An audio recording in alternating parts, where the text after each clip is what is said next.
what's going on. So we better just get the show started. Here we go. All right.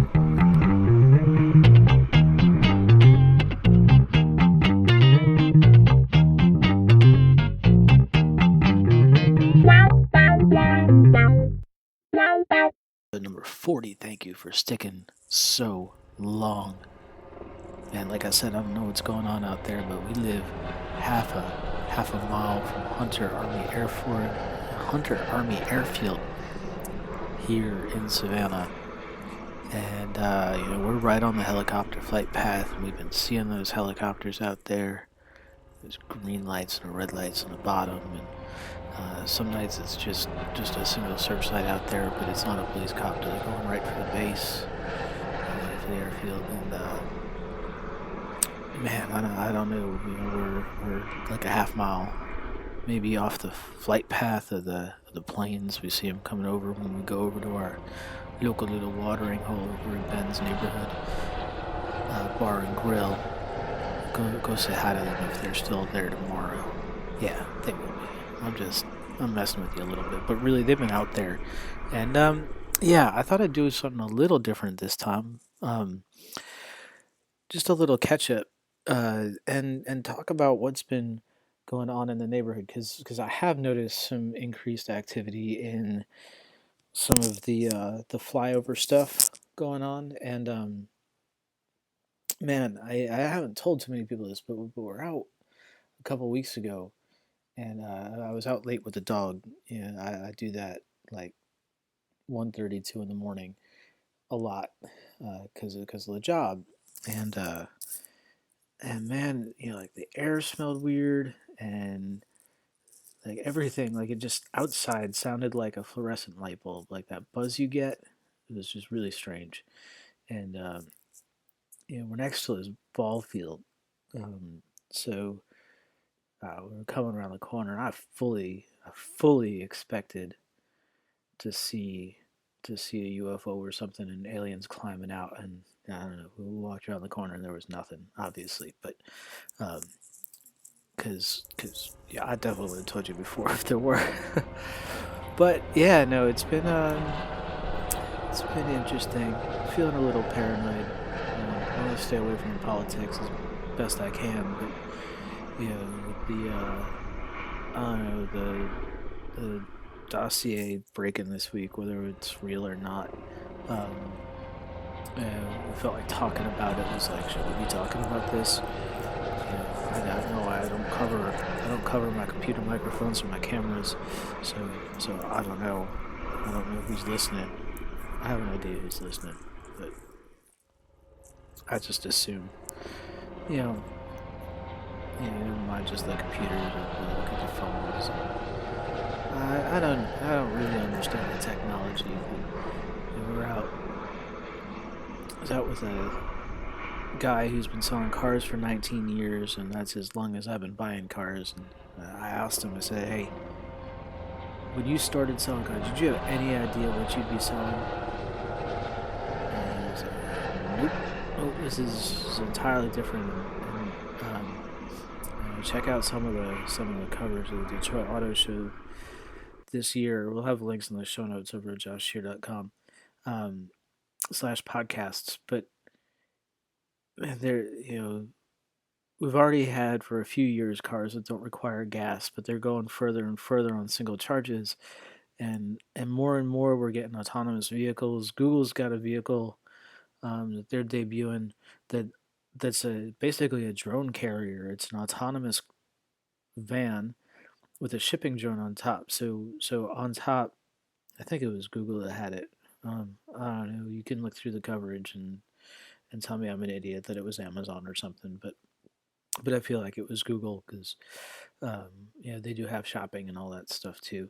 So basically, the a drone sits on top of a truck with a package secure in a box, and the truck gets as close as it can, and then sends the drone out to wherever it needs to be delivered. The drone drops a package off, and then returns to the truck, and then they go on, and the next package comes up the conveyor belt, and that's all done without a human Without a human, we can do that from a factory to your doorstep. It's not just that you don't have to interact with a human, it's just that a human doesn't have to be involved at all. And we already know that we can do that in the factories, right? Like, so you sit at your computer and you order a box of toilet paper from Amazon.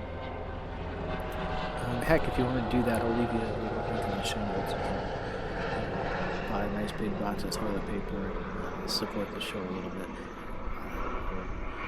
And then when that order comes through, there's a piece of machinery, there's a robot that picks it up, puts it on this like autonomous little thing that gathers packages, and a label prints out, and another robot slaps the label on the package, goes down a conveyor belt, goes into the autonomous vehicle, just drives down the street from your apartment, and then the drone comes up and it drops it on your porch, and you just have to hope that your neighbor doesn't shoot it out of his airspace. Your neighbor doesn't know his airspace, but he doesn't know that.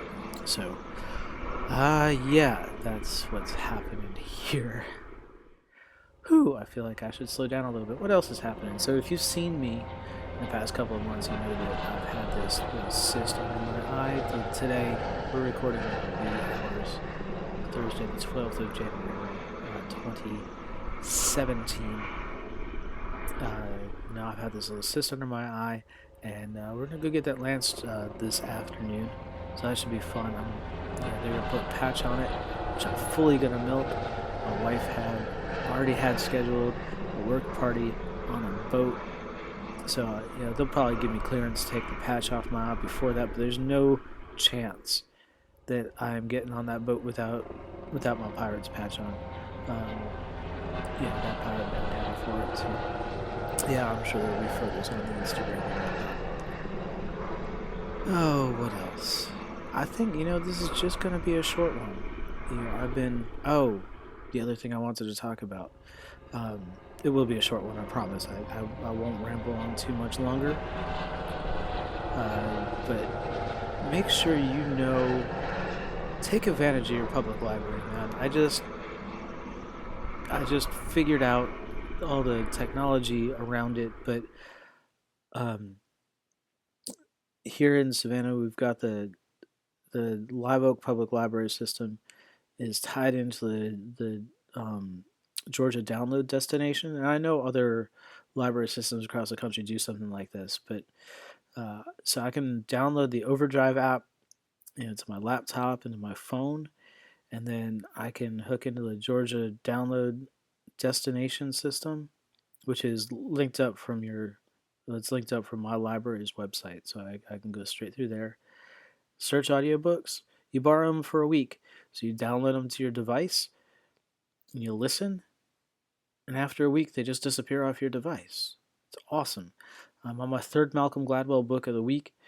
I've gone through David and Goliath and Outliers, and I'm listening to What the Dog Saw.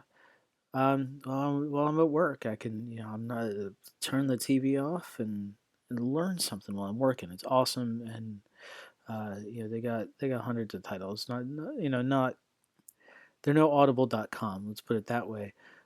Speaking of which, if you want to try out audible.com, support our other podcast, our JKWD podcast, you can go to audibletrial.com/JKWD and get yourself a free month over there, including a free audiobook. Choose from 180,000 titles. Yeah, that's a lot. Hey, if you're worried about those helicopters like I am, you can, maybe read up on some Eric Hoffer or something, or listen up on some Eric Hoffer, because, I used to think he was crazy, but, the older I get, the more sane everybody else gets. Whew.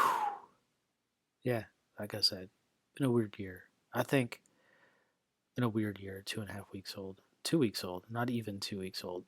I don't know what I'm saying. Anyway. So, I hope you're out there learning something and having fun, and wherever you are improving your little area of the world. I think we're gonna call it a short little episode. and I'm sure we're gonna have a lot more to say next week because it'll be just about inauguration day, and yeah, I just didn't feel like going on about the politics this week. I'm sure I will next week, and then after that, who knows? I got some interesting stuff coming up, and I will see you out there.